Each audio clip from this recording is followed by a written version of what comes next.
Hi friends, welcome to Sneha Swad secret. ನಾನಿವತ್ತು ನಿಮಗೆ ಬಿರಿಯಾನಿ ಪೌಡರ್ನ ಮನೇಲೇ ಹೇಗೆ ಪ್ರಿಪೇರ್ ಮಾಡ್ಕೊಳ್ಳೋದು ಅಂತ ತೋರಿಸ್ಕೊಡ್ತೀನಿ. ಈ ಬಿರಿಯಾನಿ ಪೌಡರ್ನ ನೀವು ಗರಂ ಮಸಾಲೆಯಾಗಿ ಕೂಡ ಯೂಸ್ ಮಾಡ್ಬೋದು.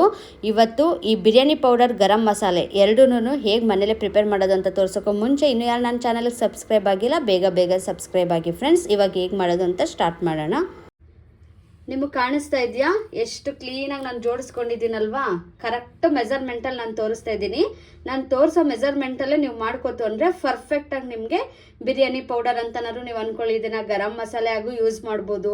ಟೋಟಲಿ ಯಾವುದೇ ಮಸಾಲ, ರೈಸು, ಗ್ರೇವಿ ಎಲ್ಲದಕ್ಕೂ ನೀವು ಹೊರಗಡೆಯಿಂದ ತಂದು ಮಾಡೋದು ಬೇಡ. ನೀವು ಇದೇ ಪೌಡರ್ ಹಾಕೋಬೋದು. ಇವಾಗ ಪರ್ಫೆಕ್ಟಾಗಿ ಅಳತೆ ತೋರಿಸ್ತಾ ಇದ್ದೀನಿ ನೋಡಿ. ನೀವು ಯಾವುದಾದ್ರೂ ತೊಗೋಬೋದು, ಸ್ಪೂನು ಇಲ್ಲ ಅಂತಂದರೆ ದೊಡ್ಡ ಬಟ್ಲು, ನಿಮ್ಮದು ಮೆಜರ್ಮೆಂಟಿಗೆ ತಕ್ಕಂತೆ. ನಾನು ಇವಾಗ ಇದರಲ್ಲಿ ಸ್ವಲ್ಪನೇ ತೋರಿಸ್ತಾ ಇದ್ದೀನಿ.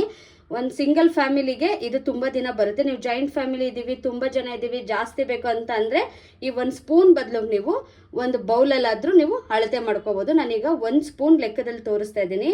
1 ಸ್ಪೂನ್ ಲೆಕ್ಕದಲ್ಲೇನೆ ಏಲಕ್ಕಿ 1 ಸ್ಪೂನು, ಮರಾಠ ಮೊಗ್ಗು, ಅನಾನಸ್ ಹೂವು, ಸಾಯಿ ಜೀರಾ, ಲವಂಗ, ಚಕ್ಕೆ ಇಷ್ಟೂ 1 ಸ್ಪೂನೇ ತಗೊಂಡಿದ್ದೀನಿ. ಸೋಂಪು 1 ಸ್ಪೂನೇ ತಗೊಂಡಿದ್ದೀನಿ. ಬಟ್ ಆದರೆ ನೋಡಿ, ಇದು ಜಸ್ಟ್ ಕೈಯಲ್ಲಿ ಹೀಗೆ ಮಾಡಿದ್ರೆ ಇಷ್ಟು ತಗೊಳ್ಳಿ, ಇದು ಅಳತೆ ಇಲ್ಲ. ಹಾಗೆಯೇ ಒಂಚೂರು ಸ್ವಲ್ಪನೇ ಜಾಪತ್ರೆ, 2 ಪಲಾವ್ ಎಲೆ, ಕಾಲು ಭಾಗ ಅಷ್ಟೇ ಜಾಕಾಯಿ ತಗೋತಾ ಇದ್ದೀನಿ ನಾನು. ಯಾಕಂದರೆ ಈ ಸ್ಪೂನಲ್ಲಿ ನಾನು ಮಾಡ್ತಾ ಇರೋದ್ರಿಂದ ಅಳತೆ ಕಾಲು ಭಾಗ ಜಾಕಾಯಿ ಸಾಕು. ಹಾಗೆಯೇ ಅರ್ಧ ಸ್ಪೂನಷ್ಟು ಪೆಪ್ಪರ್ ತೊಗೊಂಡಿದ್ದೀನಿ. ಮೆಣಸು ಅರ್ಧ ಸಾಕು, ಸ್ಟ್ರಾಂಗ್ ಆಗಿಬಿಡುತ್ತೆ ಅದಕ್ಕೇ. ಇವಾಗ ಇದಿಷ್ಟು ನಾನು ತೋರಿಸ್ದೆ ಅಲ್ಲ, ಇಷ್ಟು ಇದಕ್ಕೆ ನಾನು ಜೀರಿಗೆ ಹಾಕ್ತಾ ಇಲ್ಲ. ಯಾಕಂತ ಅಂದರೆ ಸಾಯಿ ಜೀರನೇ ಹಾಕೋದ್ರಿಂದ ಜೀರಿಗೆ ಅವಶ್ಯಕತೆ ಇಲ್ಲ.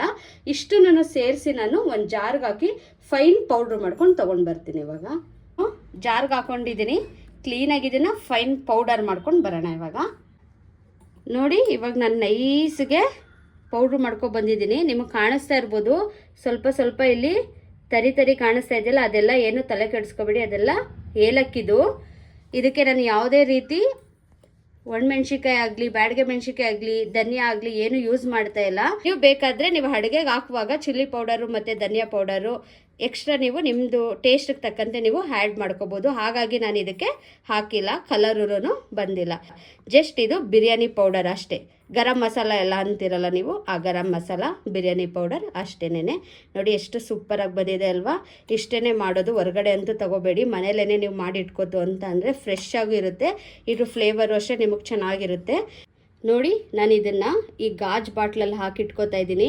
ಗ್ಲಾಸ್ ಬಾಟಲ್ ಯೂಸ್ ಮಾಡೋದ್ರಿಂದ ನಿಮಗೆ ಫುಲ್ ಎಷ್ಟಿರುತ್ತೆ ಗರಂ ಮಸಾಲ, ಕೊನೆಯಲ್ಲಿ 1/4 ಸ್ಪೂನ್ ಬರೋವರೆಗೂ ಫುಲ್ ಬಾಟ್ಲಲ್ಲಿರೋ ಫ್ಲೇವರೇ ಕೊನೆವರೆಗೂ ಇರುತ್ತೆ. ಅಷ್ಟು ಫ್ಲೇವರ್ ಸೂಪರಾಗಿ ಮೇಂಟೈನ್ ಆಗುತ್ತೆ. ಹಾಗೆ ಆರೋಗ್ಯಕ್ಕೂ ಒಳ್ಳೆಯದು. ಯಾವುದೇ ಪ್ಲಾಸ್ಟಿಕ್ ಬಾಟ್ಲಲ್ಲಿ ಹಾಕಿ ಇಟ್ಕೋಬೇಡಿ. ನೋಡಿ, ನಾನು ಇವಾಗ ಇದಕ್ಕೆ ಫಿಲ್ ಮಾಡ್ತಾ ಇದ್ದೀನಿ. ನೀವು ಇದನ್ನು ಮನೇಲಿ ಟ್ರೈ ಮಾಡಿ ಫ್ರೆಂಡ್ಸ್, ನಿಮ್ಗೆ ತುಂಬ ಇಷ್ಟ ಆಗುತ್ತೆ. ನೀವು ಟ್ರೈ ಮಾಡಿ ಪೌಡರ್ನ ಅಡುಗೆಗೆ ಹಾಕಿ ನೋಡಿ. ನಿಮ್ಗೆ ಇಷ್ಟ ಆಯಿತು ಅಂತಂದರೆ ಕಮೆಂಟ್ ಮುಖಾಂತರ ನೀವು ಹೇಗಿತ್ತು ಅಂತ ತಿಳಿಸೋದು ಮರಿಬೇಡಿ. ಹಾಗೆಯೇ ಇನ್ನೂ ಯಾರು ನನ್ನ ಚಾನಲ್ಗೆ ಸಬ್ಸ್ಕ್ರೈಬ್ ಆಗಿಲ್ಲ, ಬೇಗ ಸಬ್ಸ್ಕ್ರೈಬ್ ಆಗಿ. ಆಲ್ರೆಡಿ ಸಬ್ಸ್ಕ್ರೈಬ್ ಆಗಿರೋರು ಬೆಲ್ಲೈಕನ್ ಕ್ಲಿಕ್ ಮಾಡೋದನ್ನ ಮರಿಬೇಡಿ ಫ್ರೆಂಡ್ಸ್. ಬಾಯ್.